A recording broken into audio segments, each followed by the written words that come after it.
understand about system ID here, right? The system ID in this computer now here is in this we call adaptive control process.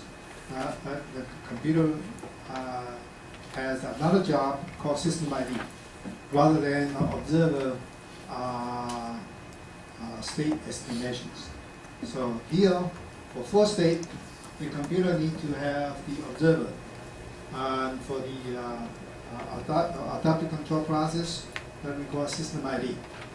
But however, now your system ID, if you have a system ID, you can also use identified model to do full state feedback if you like. Do full state feedback if you like. Okay. Now, home of the model. Now we know that that's the final difference model we use, right? Agree? Yeah, like refresh your memory. That's the final difference model. We have continuous time model, discrete time model, observer model, and then we have a final difference model. That's the final difference model, but also we call AIX model. Okay. Now, if you look at this final difference model called AIX model in economy, they call AIX model. In engineering, we call final difference model. Okay. Now, the beauty here is that there's no state. The final difference model, the AIX model, there's no state, no X. See, you don't see any X here. But you do see the K being the current time index.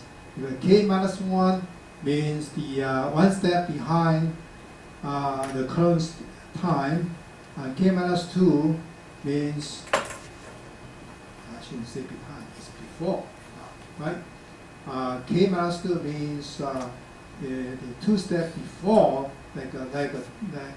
you can say K is today, K minus 1 is yesterday, K minus 2 is day before yesterday. If you look at this like a stock, all right? And K minus 3 is maybe 1 week earlier.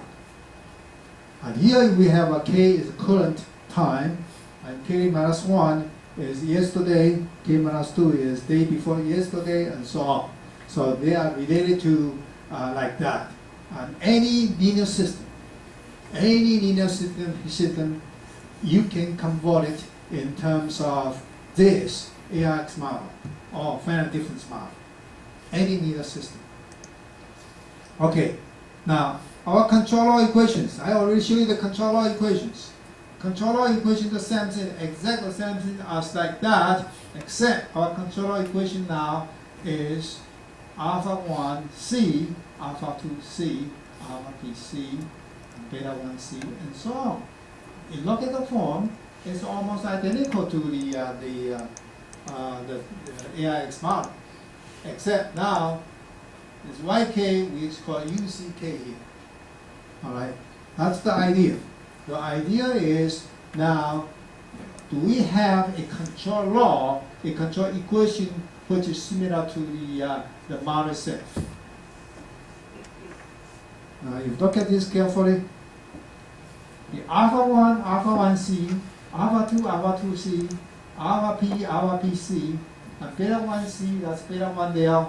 And if you look at those intuitively, you can guess that they must have relationship. Right? So alpha 1 C, and alpha 2 C, alpha P C, beta 1 C, beta 2 C, beta P C are function of alpha 1, alpha 2, alpha P, and beta 0, beta 1, beta 2, beta P. Now, how can we establish that functions? Now, from this equation here, now we will be able to see alpha 1 C, all right, alpha 2 C, and then alpha P C, and then beta beta 1c, and beta 2c, and and beta 0c, beta pc. They must be function of alpha 1, alpha 2, alpha p,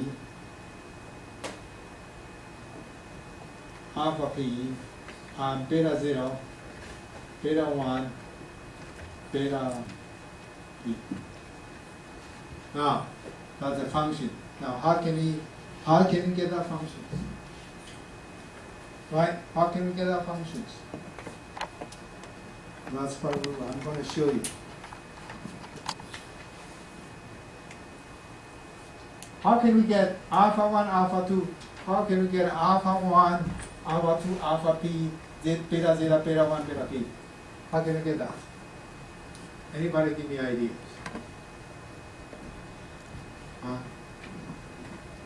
First of all, we need to know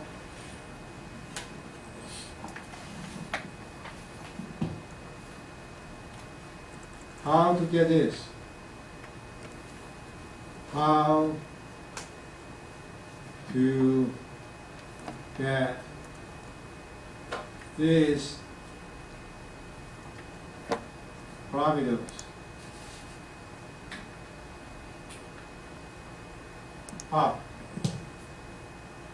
How do we do it? Anybody? How do we get that?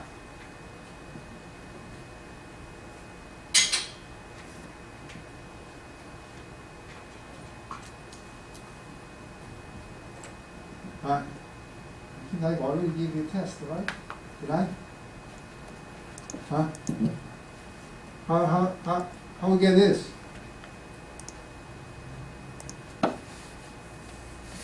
From the notes, from the model, mathematical model. How we compute this? How do we do this? How do we compute this? This.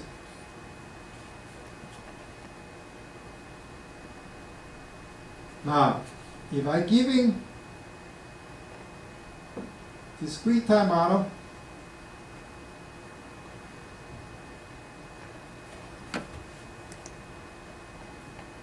A, B, C, and D, and G, observe again,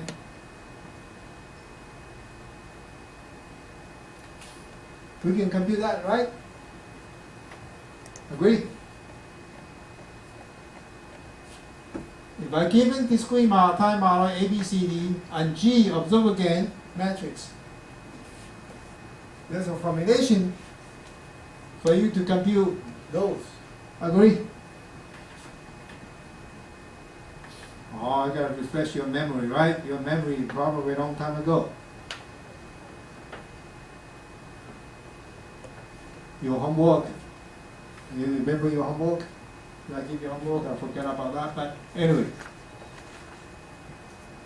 We know there's a relationship between A, B, C, D, G, and alpha and beta there.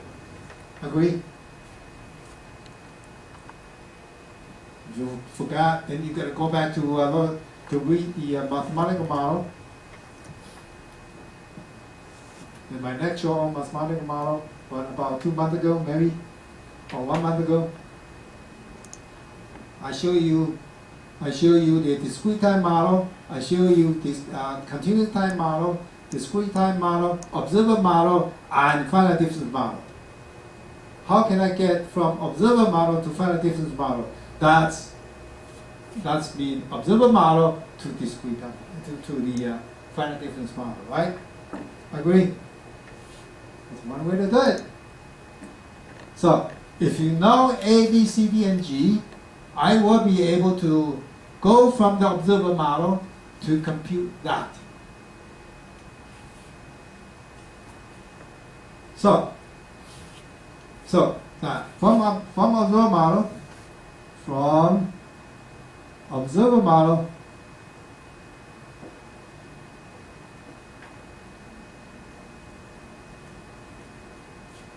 we will be able to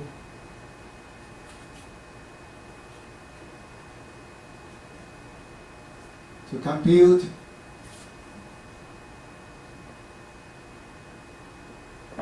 the AX model.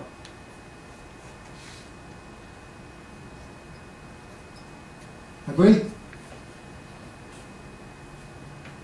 So my statement here is correct, right?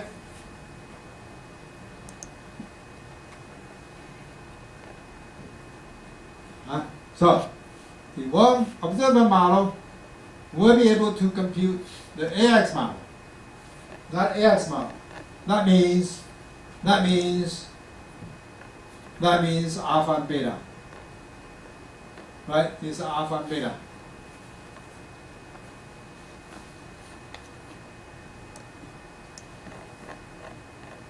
Correct?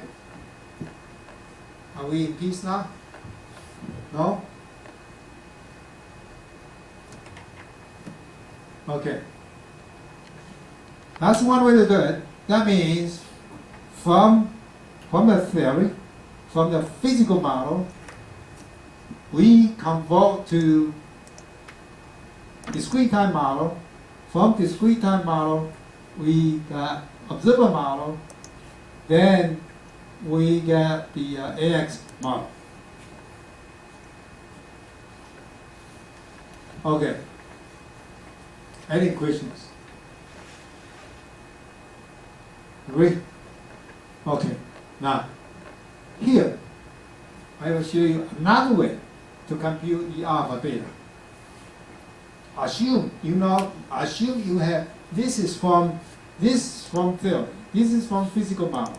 From physical model, I can get discrete time model. From discrete time model, I get observer model. From observer model, I get finite difference model. That means ARX model. Okay. Now, let us look at system ID. Can I get another way to solve the alpha and beta? System ID is another one to do it without knowing A, B, C, D. Assume that I have output. This is the output that's giving